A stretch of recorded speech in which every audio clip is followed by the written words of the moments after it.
leaving the country to hide.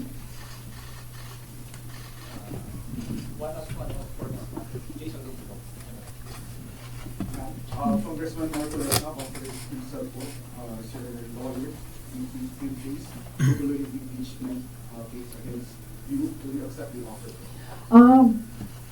No, I think, well, first off, I'd like to thank Congressman Rodante Marcoleta for his offer to be my lawyer in the impeachment case.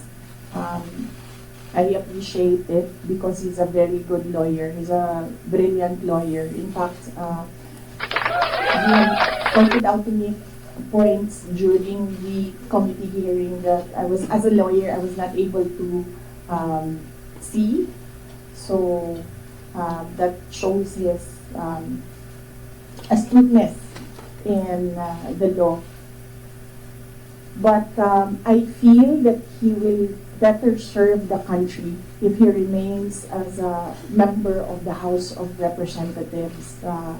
That is what is important right now. We need good public servants, good leaders, good officials in government. And I assure everyone that we already have lawyers helping us. In fact, the moment that Castro announced last year that they are planning to file an impeachment, we already talked to lawyers who will handle the impeachment case at the time. But now, cases pala, 3. So we just need more lawyers. And we already discussed this with the first team that we hired as lawyers.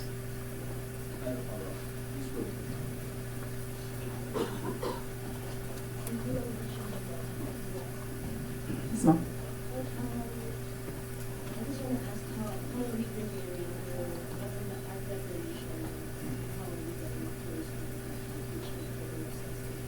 Oh, okay. Yes, ma'am.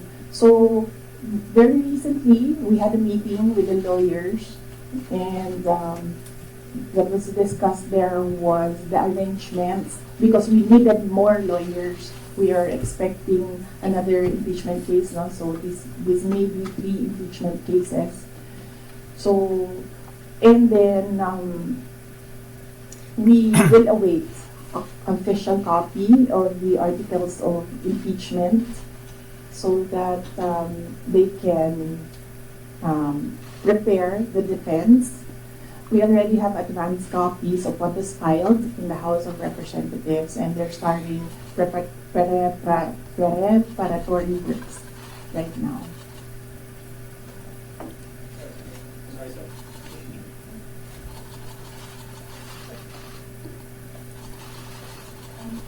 Most of your allies have changed positions or changed their sides. How do you feel right now? And if, for example, the impeachment comes through, are you confident with the numbers voted Congress? No, we're not confident with numbers, ma'am, because impeachment is a legal process and a political activity. So we are confident with the legal aspect of the impeachment because all the lawyers that I asked to review the initial drafts of the impeachment complaint, they said that this is not, well, I would say it's not an impeachable offense, and this is not an actionable offense, things like that, lawyer talk. But with regard to politics, that is a different matter altogether. So we do not know what will happen with that.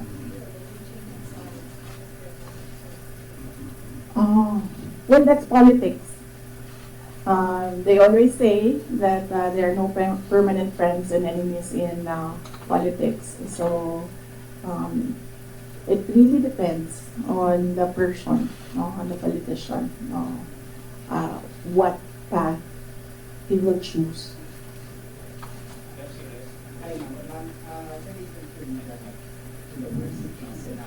Yes.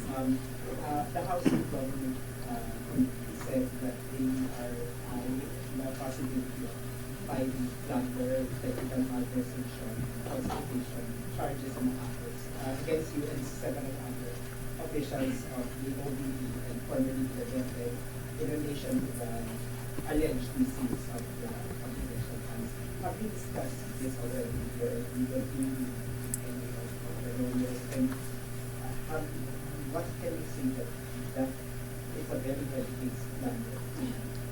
Yes, oo. We have an inventory of possible cases to be filed because right now it's only the 2 impeachment cases that are filed with the House of Representatives. All the other cases, we have a list, we have an inventory, and we have lawyers assigned for each case. Usually cases that are similar, we assign it to one lawyer. And then other cases, we assigned it to other lawyers so that we ensure that all the cases have lawyers focused on each case.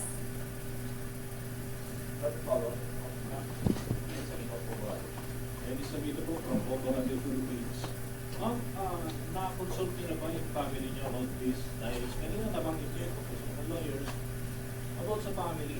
Si PRRD, nakausap na po ba ninyo? And ano yung payo po sila? Hindi pa kami nagkausap ni dating Pangulong Rodrigo Duterte.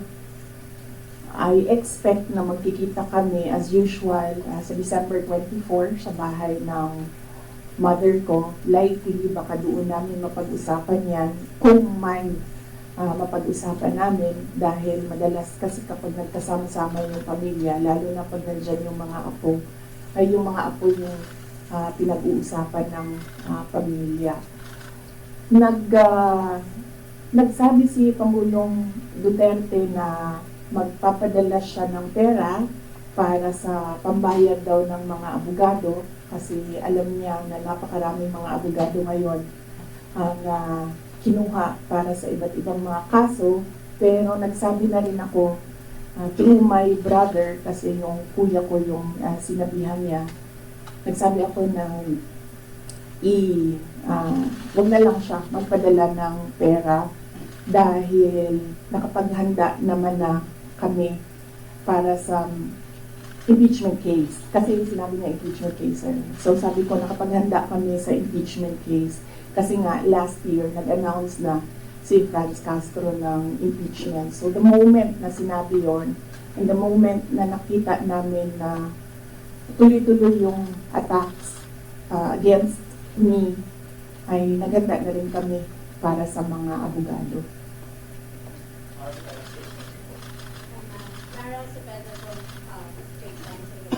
Ma'am, you already mentioned that your lawyers are prepared to answer any cases, but the opposition group who filed the complaints against you are accusing you of being evasive in your answers in the alleged corruption and misuse of millions of confidential funds. Ma'am, baka you can offer an explanation also to taxpayers how kung above board po ba talaga yung paggamit nitong mga confidential funds para matapos na rin ma'am yung question once and for all. Yes, ma'am. I'm not being evasive. If you are referring to the budget hearing and the hearings in the House of Representatives, I'm not being evasive. I am not answering the questions because they have no authority to ask confidential questions. I am answering questions about the use of the money in the Commission on Audit, and there is no, you ask the Commission on Audit if there was anything at all that they can say or see that we are not cooperative with the audit. So it is wrong to say that I am evasive. I am definitely not answering questions about the use of the fund, about confidential funds, because it pertains to national security and the lives of the people involved in intelligence operations. And yes, as I said, we have fully cooperated with the audit process of the Commission on Audit, who has the sole jurisdiction to ask questions about the use of confidential funds. In fact, two quarters of the Department of Education are already cleared by the Commission on Audit, but it is still being questioned inside the committee in the House of Representatives. So that is the reason why I am not answering questions from the House of Representatives. Plus the fact that, as I said, it is an attack. It is a political attack. If you are in aid of legislation and want to legislate about confidential funds, you do not target one office and terrorize and torment the employees of that office. What you do is you do a sampling, a random sampling of the offices who have confidential funds. Why not call the office of the president, who has billions and billions of confidential funds, if you want to legislate about confidential funds? So that shows that they're singling out the office of the vice president. And I really feel that it's very disrespectful to the office of the vice president. That is also why when they ask that I respect their process, respect begets respect. So if they want respect, they should first respect the office of the vice president. That is what I was saying, that they don't like me, they don't like my person, they don't like Inday Sara Duterte, but they have to respect the office of the vice president. So if they want to investigate confidential funds, they don't single out one office. I understand, ma'am. VP, just a follow-up. Was it yesterday or the other day, the House also alleges that over 400 names and excitement acknowledgement receipts, again, on the issue of the confidential funds, wala daw pong records at the BSA. Ma'am, you could offer an explanation because we know that this is a legal proceeding, pero pinag-uusapan po siya ngayon, ma'am, sa bahay ng bawat Pilipino po. Kaya explanation if this is above board or bakit wala silang birth certificate, ma'am. No, I will not explain. I will not give an explanation because it will entail that I explain intelligence operations which will compromise officers who do intelligence operations. It will really compromise how they work. So no explanation will be given to the members of the House of Representatives. One final follow-up from me, ma'am. Then what's your response to accusations that an office like the DepEd and the OVP have no jurisdiction naman to have these confidential funds that are spent for national security? Well, the confidential funds was the first transfer of confidential funds was from the office from the contingent funds to the office of the vice president, and this was approved by the office of the president. The next year confidential funds was 2023, and we submitted it to the Department of Budget and Management. It was approved by the Department of Budget and Management, and therefore it implies it was approved by the Office of the President because it was included in the National Expenditure Program, the NEP. So, and then it was approved by Congress as well. The only reason why we did not use the confidential funds in the fourth quarter for both offices because I was already flagged by a friend inside the House of Representatives that they will attack you using confidential funds. So yes, it was duly approved by the Office of the President and both houses of Congress as well as because it was included in the General Appropriations Act. So it was not, we presented it, we defended it, they approved it, we used it, and then the question on utilization is under the Commission on Audit. That is how the system works. They cannot use or they cannot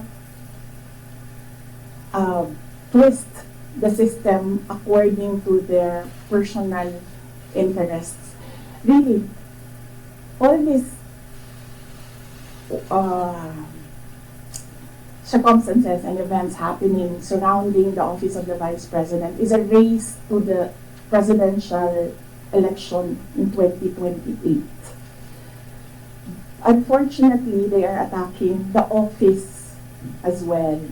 So, dyan ako medyo, and the personnel of the office of the Vice President. So, dyan ako medyo pumapalag.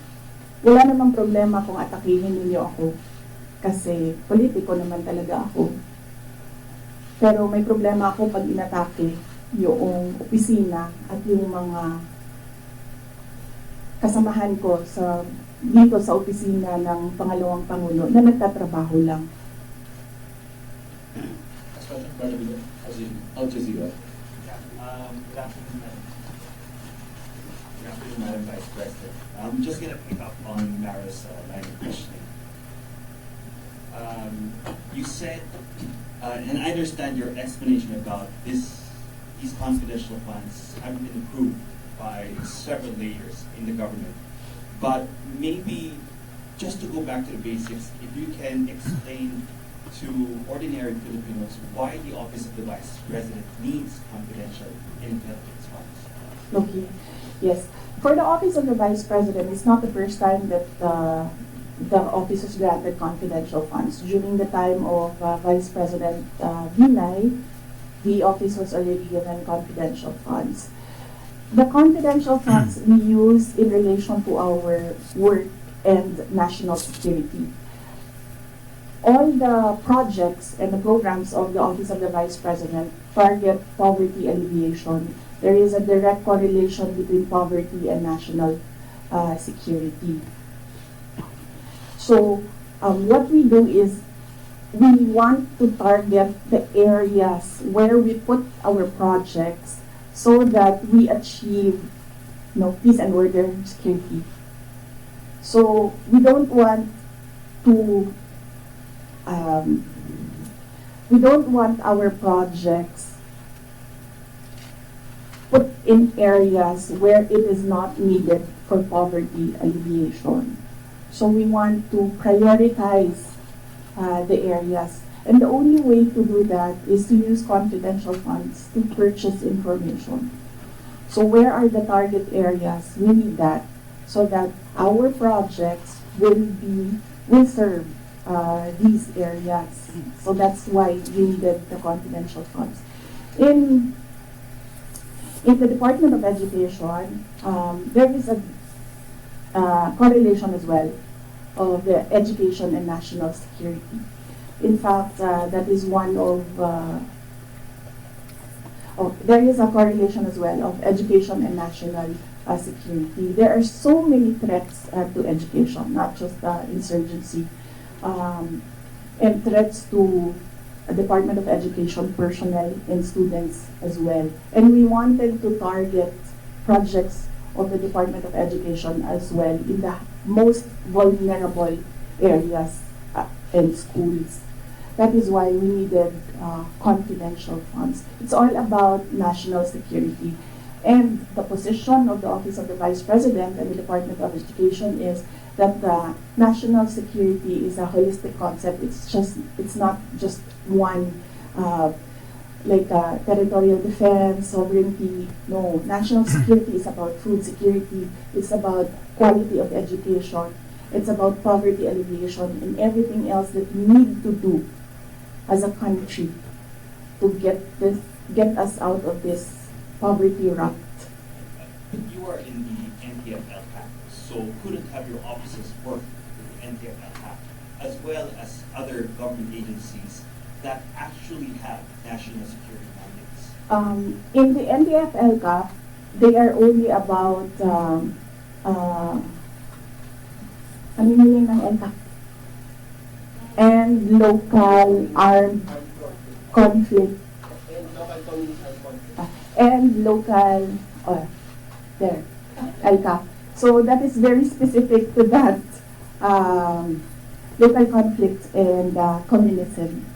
So as I said, the projects and the programs of OVP target poverty alleviation, and there's so many factors affecting poverty. And there are so many threats to education, not just insurgency. But there are also other government agencies with national security mandates that you can work with. Your offices can work with. Yes, that is true, but we work far faster if we are allowed to purchase information and target our projects immediately on the certain school or certain barangay or certain municipality. We move faster if we can target our projects. Okay. Going back to the confidential funds, that was also confidential funds, but the names that are being verified by the Philippine Statistics Authority, I know you said that you can't explain because they're confidential in nature. But maybe just a yes or no, because other names have cropped up. Aside from Mary Grace Piatos, we have Chicky McDonald, Fernando Tempura, Carlos Oishi, Raymunda Nova. These were mentioned in a column at the Philippine Star, and Joel Chua, Congressman Joel Chua was quoted. Are yes or no, are these code names? Nakalimutan ko yung sagot ko. Sandali. I cannot explain confidential funds because it will entail explaining intelligence operations. And there is a law that prohibits officials who gather information because of their office to divulge it in public. So it's the Anti-Graft and Corrupt Practices Act. There is a specific provision of law. You cannot divulge confidential information that you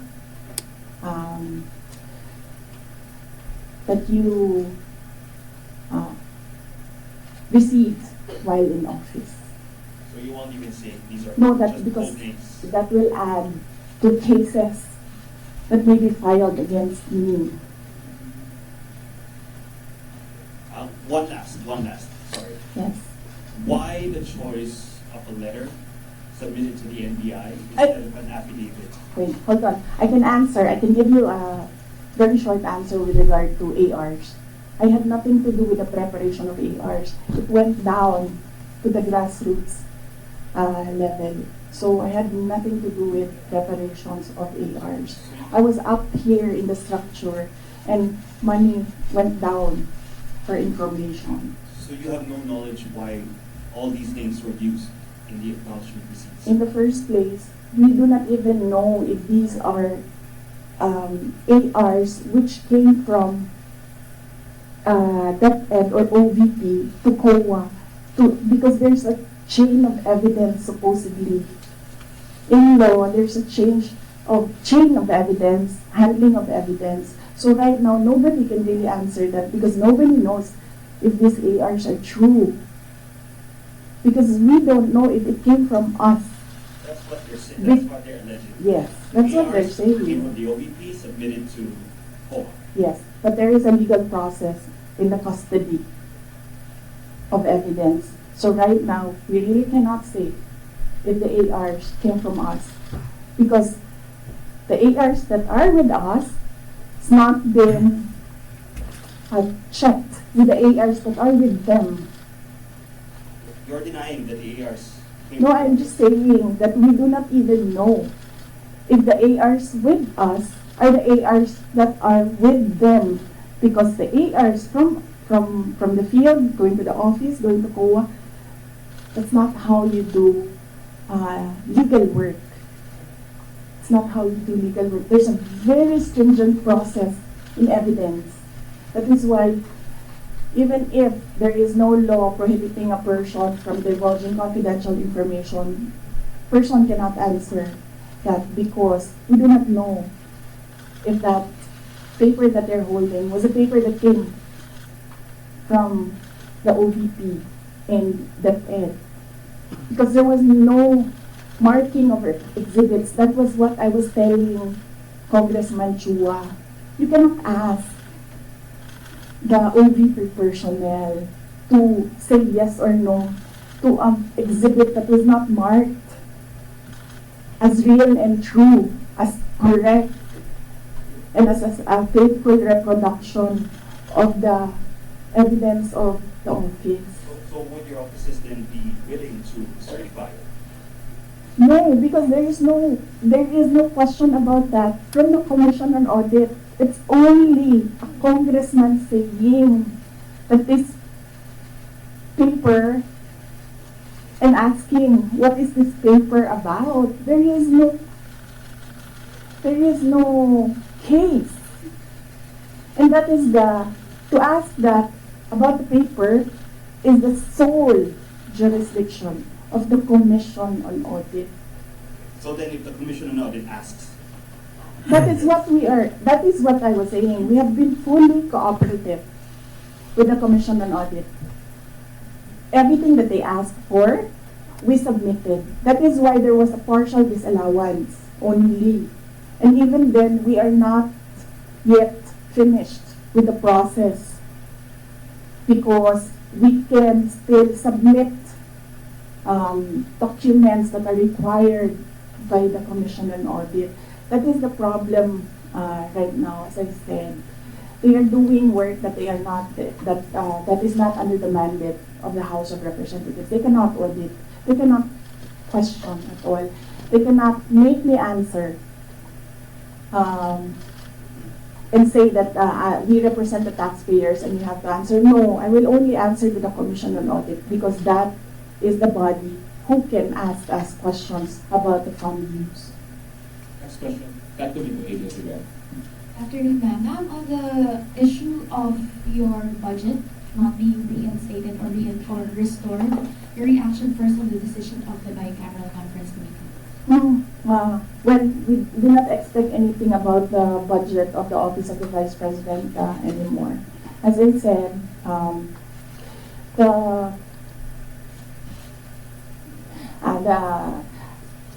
before I was saying that I am not the problem. I've been saying that I am not the problem. The problem of the Philippines is kahirapan, kagutuman, corruption, and all the other peace and order issues. But it is clear right now that they consider me as the problem already. So I will not help them solve the problem.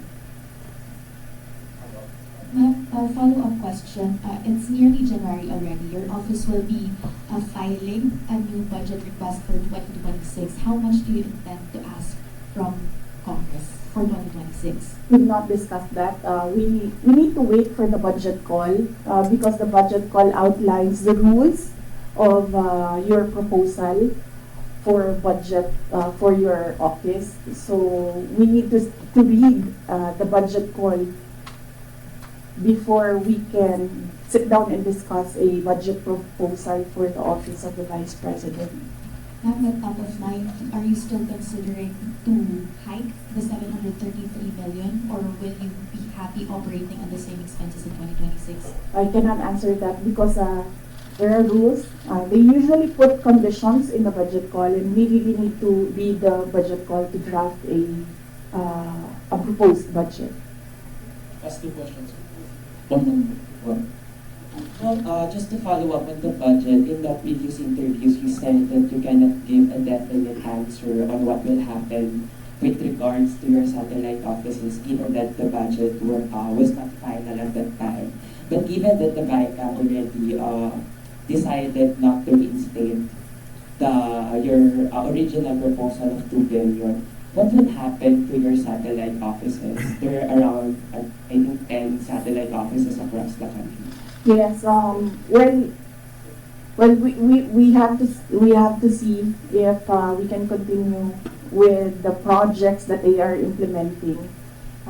We need to see if the projects are still there, and then if they can still implement the projects. So that is something that we have to discuss with the execom of the Office of the Vice President.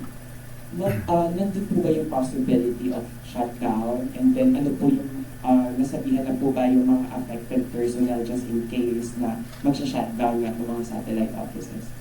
galing sa central office ng Office of the Vice President, wala kaming sinabi sa kanila. Pero since nababasa naman nila sa media yung nangyayari sa budget, I am sure that they are preparing themselves as well.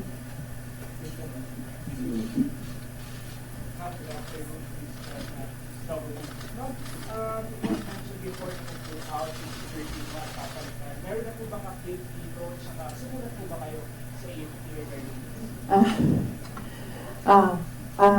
Yes, wala pang update doon sa pull-out and replacement. Nag-aantay kami sa Armed Forces of the Philippines kung kailan nila gagawin yon.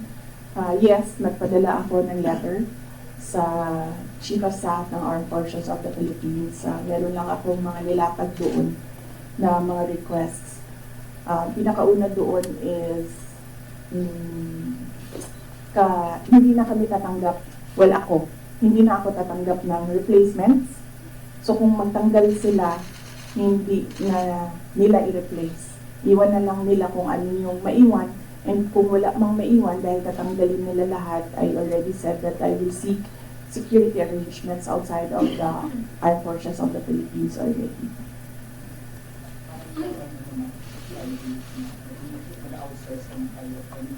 Kasi normally naman dito pang Vice President, may naka-designate dyan from the AFP, from the PFP.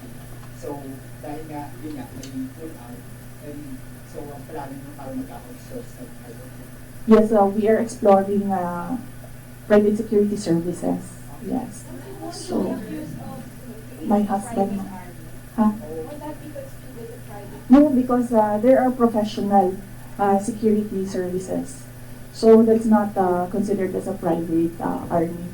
And I do not know if these individuals are allowed to bring guns. So that makes them less of an army ma'am kung wala silang. But hindi ko alam yung sa professional security services. But that is one option that we are preparing for in case there is a pull out of the entire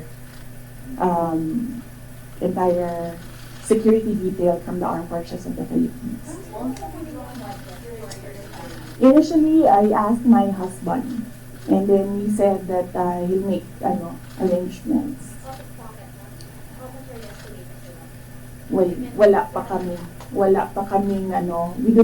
we have not requested for proposals yet from service providers. We have not requested a proposal yet. So, but I think only Filipino organizations or agencies are allowed that kind of service within the Philippines. I think, Mama, I do not know. But I know that they are Filipinos, yes. No, I don't. No, ma'am. No. But,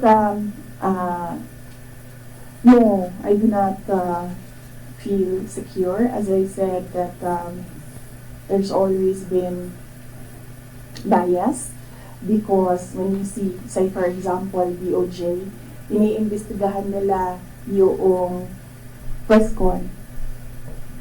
Pero hindi nila iniimbestigahan kung bakit kami umabot doon sa press con na yon. Iniimbestigahan nila ang threat ko, no?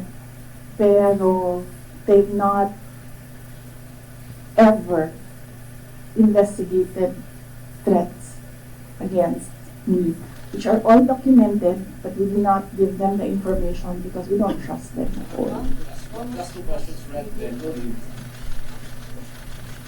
Ma'am, kasi sabi ko nilang mga congressman po, ma'am, kasi parang contrite lang daw yung threat ninyo. Parang it's just an imaginary threat. Like for example, si Asidre nagsabi na imaginary daw yung threat ninyo, unlike doon sa sinasabi na threat daw yung threat to the first family and future. So what's your take on this po? Kasi parang dinidismiss po ng mga congressman na kayo po ay nagkaroon ng threat sa inyong buhay. Parang sinasabi nila, hindi naman threat, parang imaginary lang yung threat ni Vice President as opposed to sa sinabi niya doon sa press conference. What's your take on this po? Yes, we have documents, sir. We have screen caps, we have photos we have police blotters, we have everything on file. But I never talked about it before because I felt na it was part of my job as vice president. You get that? Diba? So, and it does not affect my work. So all the more that it was inconsequential for me at the time. But right now, seeing that they are picking out words that I said and making a case out of it and saying that these are threats. So I think they should start with where is this coming from? That is the question that they should ask themselves. But I don't think they'll ever ask that of themselves. So we'll just move on to the cases and the impeachment and whatever will come in the new year. Do you mention that you regret saying or making such threat to the president and the first lady and the speaker? At no, ma'am. Buti na yung alam nila, ma'am, na pag namatay ako, hindi talaga ako, I will not die in vain. You mentioned the 2028 presidential elections that all of the attacks of the Marcos government really now is all connected to 2028. The last time, the sitting vice president, a very popular sitting vice president, was investigated for corruption allegations and refused to respond in the public forum. Natalo po siya sa elections, and I'm referring to former Vice President Inday.